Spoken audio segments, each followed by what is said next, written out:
barbaric and completely amoral. But enough about the Minecraft employees. Let's talk about the sinister swine species they put in the game.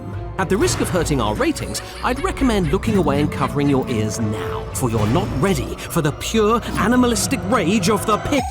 Oh. Don't worry, they will find you. And they'll what? Invite you to their next rave party? For now, let's find out everything there is to know about the piglins.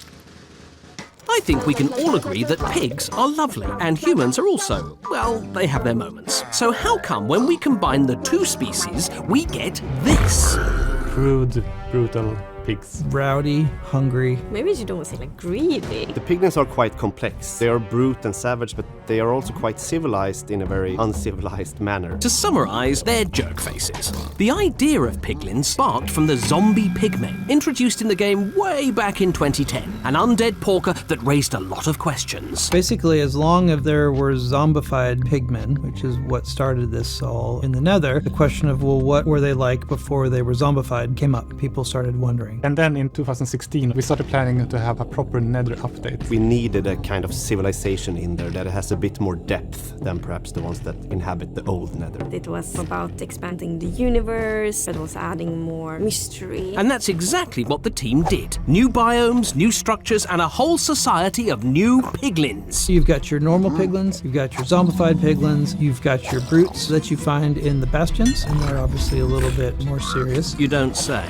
If piglins have a short temper or a short fuse, the piglin brutes have no fuse. They're constantly angry. They attack everything in sight. They are not very delicate in their way of being. They're a bit more like Goodness me, I'm starting to regret inviting them to my hot yoga class after the show. Brutes were actually added just after the release of the nether update. And they were added in a way to make sure that the bastion still felt like a challenge. The brutes are defending the bastions, which means that I guess they have to be on high alert all the time. Brutes will attack you on sight, regardless of your intentions, just like I will. I mean, just like I won't.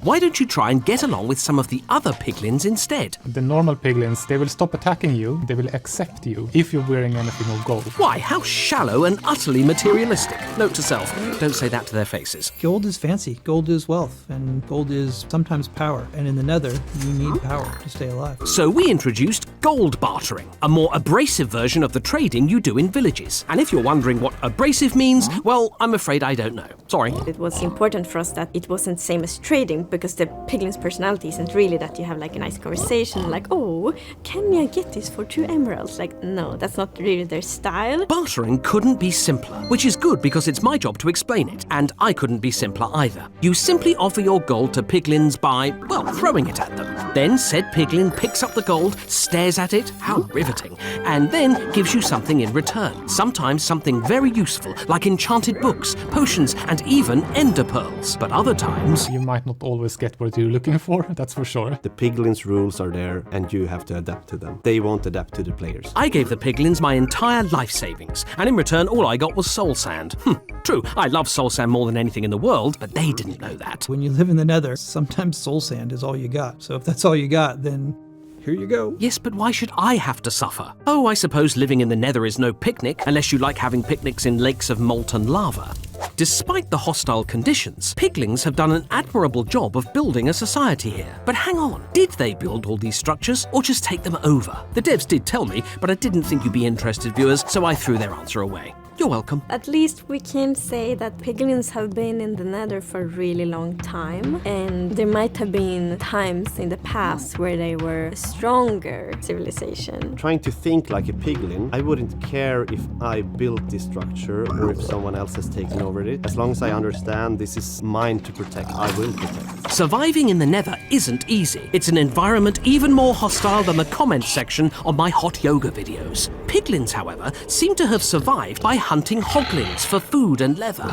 We think about items based on the environment that the mobs live in. For instance, the desert villagers have a lot of green because they get the green dye from the cactus, and for the to look like they're made from leather, and leather you get from the hoglins. Hunting can of course be savage and brutal, so we toned it down with some dancing. Wait, seriously? It's also funny to watch piglins like from a nature perspective. If you zoom out and just watch them, how the flocks sort of hunt the hoglins, and then when they kill it for food, they do a little, victory dance. But if they're outnumbered by the hoglins will hunt them. If you score some dinner, sometimes you feel like dancing.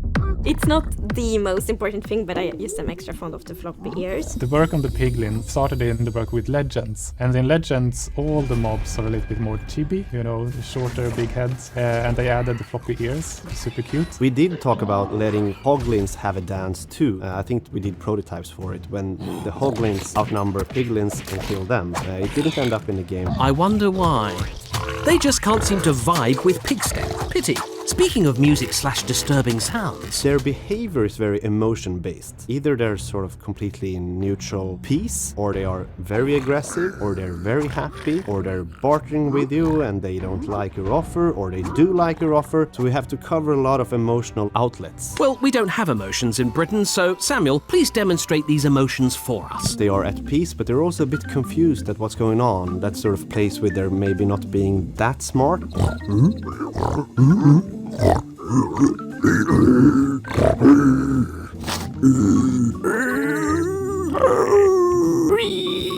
Well, after all that, now you're hopefully a piglin expert. And remember, never hit a zombified piglin unless you fancy hanging out with the "you died" scream. Oh, and also, If you like chaos, try bringing